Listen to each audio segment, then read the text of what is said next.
I mean, like, how are you guys like that? You know what I mean? Like, I was always like, I'd be at Dingbats in Clifton, or Connections in Clifton, or wherever the hell. It's just a band playing at a bar. Yeah, dude, that I like was that where too. I would much rather be. And granted, every musician would love to be on stage in Giant Stadium, fucking playing at 30,000 people, but it's so much more of a personal show. Yeah. To me, you know what I mean? You bring up a good point. What's your guys' biggest crowd, would you say? Probably the Striper thing, right? I mean, we're talking probably thousands upon thousands of people, yeah? It was packed. It was sold out. People were standing. It took like half an shoulder. hour to get from one side of the bar or venue to the other side. And I'm sure it's what was the actual physical size of the venue? I want to say capacity was somewhere a bit over 1,000. Over 1,000, yeah. yeah. And it was just packed. The venue is called the Caboose in Minneapolis. Okay. And that's a feeling that I'll never have. Like, getting up on a stage in front of thousands of people. That's got to be an incredible feeling when people are, like, just cheering and singing along with you and just doing all that crazy stuff. It's got to be an incredible feeling. Mm-hmm. And I got to do whatever I wanted, and they listened to me. Yeah, exactly. They were actually very open-minded. Some of them were dressed up like Moses or something. Like, it was kind of but Moses was cheering us on. He had a good time too. Like, he had a staff and a robe and everything. Wow. It's impressive. Where you were that. I bring you these 15 10 commandments. It was downtown music, so that's pretty cool. That's a good endorsement. It's good to be the king. It's good to be. That's pretty cool. Yeah, I mean, I'm sure that's a feeling that I'll never get to have because I have absolutely zero musical talent. So same here. I have nothing. You don't need talent. You don't need talent. I didn't have any fucking talent. I can't carry a note in a plastic fucking bucket, dude. That's why I wrote original shit, so nobody would know I was fucking up. That was actually another question that I had. I was thinking about some questions for you guys on the way over. Now, with the advent of all this new technology, all this digital stuff, how much of that do you guys actually use, if any? Like none. We use a free version to edit our music. Like the mixing software. Right. So it doesn't have the auto-tune, so we can't use that. Mm-hmm. Yeah, that's extra. It's pretty raw, everything that we do. We want it to be as raw as possible. Like, we want to be able to recreate the same sound, the same music live that we do in the studio. Right. That's the way it should be. Yeah. Like, that's right. If you can't do it live, don't do it. Then don't record it. Right. Like Queen, for example. Like, those harmonies are really hard to recreate. But then when they do it live, they kind of worked around it. It was still great. It was a little bit of a different experience, but it was still a great experience. Right. Like, nowadays everyone relies on technology, and it's sad. Yeah. Zombie's a prime example of that. And as much as I love Zombie, whether it's White or Rob, he's a prime example of produce it and do it, and not be able to fucking do it live. Right. Well, I was getting on the same lines. I absolutely hate if you listen to a CD and then you go see somebody live. Mm-hmm. The difference, and you're like, why the frig did I pay for this crap? Nigga, I could have stayed home and listened to the CD for free. And you know who's a perfect example of that? And I hate to shit on a band, but Amy Lee from Evanescence. Oh, that bitch cannot sing live for nothing. Really? She sucks. That's a bummer because she's got great pipes in her fucking. She sucks music. Live. Well, that's a bummer. Terrible. I mean, if you listen to our record, A Prelude to the Freak Show, you can tell it's pretty raw. Like, we mixed it, we mastered it, and everything to get as perfect as we could without crossing the boundary into making it super polished and basically fake and auto-tuned. Right. Like, we sound better live.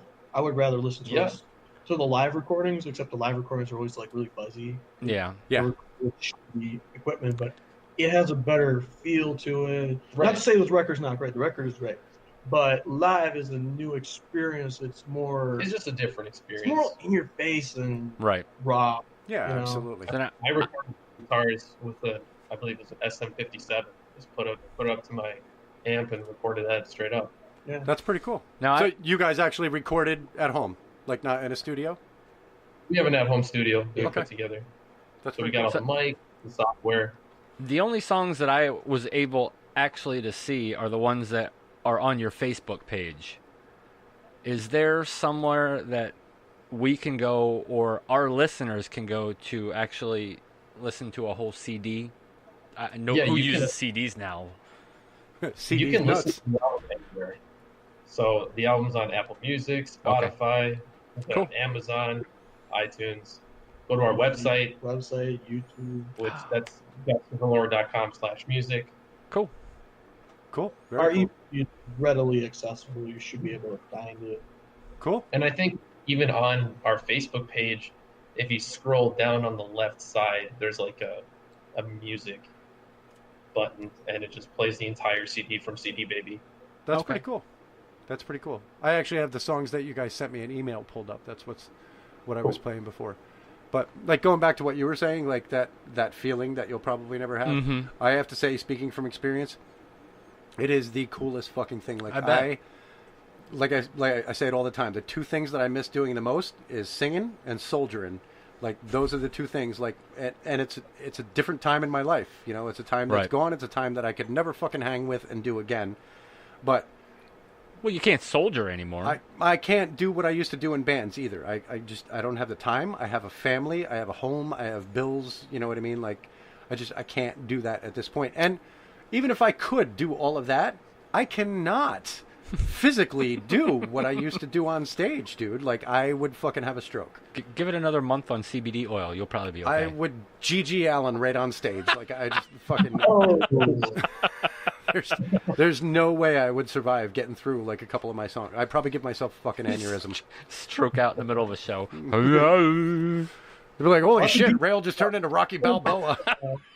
Shit yourself on stage. What's that, Caster? I was going to say, that's a great way to go, though, on stage. Like, yeah, true story. There's that. Yeah. But you're right, though. Like, there's that feeling. There is nothing in the world like being on stage, singing one of your songs and having 5 people or 20 people or however many people, like people grabbing at your mic and singing your song with you is the coolest fucking feeling ever. Because I could the whole only time, imagine. like, you're just like, I wrote this and these motherfuckers are getting off on this and this is the shit. I would only imagine. The closest way you'll ever feel to a fucking god. Seriously. Unless you become a Colombian drug lord, then but that's total different. You know, well, yeah. Just throwing that out there. That is possible, though. You could. I don't have the fun. I need the startup cash. I don't have the startup cash. The startup capital, man. Yeah, I need the capital. The capital. So, what's on the agenda? You said you have a couple of shows coming up. Yep. So next show is in April. That's the one in Wisconsin where we'll be playing with September Morning, and then in May we'll be heading to Chicago to play Reggie's. That's with Vicious Rumors, and then we should be doing a festival that's in September back in Wisconsin again. Okay. September morning. Hopefully it's the 11th. You're such a dickhead. Fucking Steezo. Wow. Put a slit down the middle of his head. Seriously, Steezo, just take your hat off and just draw a little line right there, right on the top of your head. You're a dick. So, do you have like, when I played in bands, we always had a couple of bands that we would do a lot of shows with, or we would kind of, cross promote with and stuff like that. Do you guys have other bands like that you hang out with, or you guys kind of just do your own thing and go where you go, or what? When it's in the Twin Cities here in Minnesota, we have a couple bands that we do shows with, but otherwise, when it's like somewhere else out of state. Oh, you guys are from Minnesota? Yep. Oh, that explains everything. Fucking Steve, you're such an asshole. All right, so how's the writing process? Explain that. A lot of crayons. Nah, shut up. You must have them confused for me. I'm sorry. No, they use them. Oh, wait, no, I eat them. You eat they them. use them to write with. You use them to eat. That's right. Such a dick. So, I'm glad you clarified that. But getting into it, like... Anyway, yeah. What happens is I usually have a feeling. Maybe I'm worked up. Maybe I'm feeling this. Maybe I'm feeling that. I take my crayon and I start writing. And I write out my lyrics. And I bring it to my brother. He whips out his guitar. So just kind of fiddle with it. God, I'm glad he said guitar. I'll change that up a little bit. So I grab the guitar, write some riffs, and then I say, fuck your feelings, we'll write a different feeling for this song. Well, that's kind of why I was asking. And then we wrote a record. At what age did you say, fuck my hairline, I'm just going to shave this shit back because I'm tired of looking like fucking Such a douche. Eddie Munster? No, I like to shave it all. It's my look. It's punk rock, man. Five head? Five head's not a good look. You're such a dickhead, Stezo. No, there's one thing that stands out in what I'm looking at. It's fucking five head. You can show a fucking motion picture on that motherfucker. Such a douche. I'm not. I'm trying to ask these guys questions because I want to know. I'm sorry. I'll kill God my mic. damn it! Hey, do you have a dog? Like, come on. Just call him a fucking twink and he'll shut up. Oh, wow. So, but anyway, the reason I was asking is because the last band that I was in was probably the best band that I was in, and it was the most successful band I was in, but it was a 5-piece. And the writing process really was, like, I, as the front man, I didn't consider myself a singer. I considered myself more of a lyricist. So I would write shit, and then they would have songs that they would write, and I would, like, actually, it really varied. There were times where I would write something, and then they would have a song that they wrote, and I would go, well, let me see if I can squeeze this in. And I would kind of rearrange shit a little bit, make it fit. You know, you're changing, you know, your bridges, your choruses, and, you know, all that other shit. And then there were other times where, like, they would write a song, and they would practice that song, and then I would just be like, all right, we're going to record it, you know, in the practice studio, and I'm going to take it home, and I'm going to write for it. So what's your process? I mean, yeah, I mean, it depends. Like, sometimes I write the lyrics, he writes music to the lyrics, or other times I write lyrics to the riff, or we both have a riff and a lyric, and then they kind of fit really well. Yeah, because the music is mostly guitar driven. Like, we're a 4-piece band. It's guitar, bass, drums, vocal. Right. So we put it together, we bring it to the rest of the guys, they put a beat to it, and then put some bass lines to it. That's pretty cool. So sometimes the music comes first, sometimes the lyrics come first. It's kind of 50-50. It's never set in stone. It's like whatever happens, happens. Mm-hmm. We do it. Yeah. We feel it, we do it, you know. Yeah, plus he has like over 100 songs written. It's like having a stomach ache. You fart a couple times and you got to shit. Right. Absolutely. Only I shit out music. That's good shit. And he just pisses excellence. That's just how it is. Right. When you drink excellence, you to do piss with my hands. excellence. I'm drifting, sorry. Reel it in. Once, was that a Bud Light or something? Or? Me? I'm drinking Monster. Oh, Stezo. Yeah, Bud Light. Fuck yeah, all day. Woo woo. Yeah, fucking water. What? I'll shake it all over your tits. I think my face Monster. in it. I think my Monster has more fucking toxic potency than that Bud Light. Absolutely, that thing will kill you before my beer will. Absolutely. It won't kill me before your 36 beers will. I can't say anything. What? Because when I go out, I usually drink Mick Ultra because I can drink a shitload of them. You drink Bitch Ultra? Yeah, because I can drink a bunch of them and still be okay to drive home. There's that. Especially if I'm on the bike. I could drink 3-4 frickin' Mick Ultras and be fine to ride my bike home. And after drinking Mick Ultras all night, do you ride your bike home or your wife's? I ride my scooter, my pink scooter. Yeah, Thank you very much. Where do you put your purse? 3 or saddlebag. 4 beers. Do you guys all drink? Do you not drink? Oh, I love drinking. This guy's a party animal. It's just I drink like a real beer. Shit.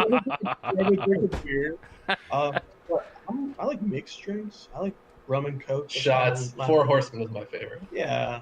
There we go. Yeah. Alcoholics. These guys are in my alcoholic league. Right. We're a band. Like, yeah. Yeah, right. Yep. As opposed to me drinking light beer and acting like a man and not doing all this and talking like I'm fucking Paris Hilton. But these guys are still young, though. They get up around our age, they're going to stop with that mixed drink. I have to say this, though. These guys, even, like, being younger than we are, they are taking Stezo's shit, laughing it off, and throwing it right back at him when they're our age, As they're they going to be. should be. That is life. That is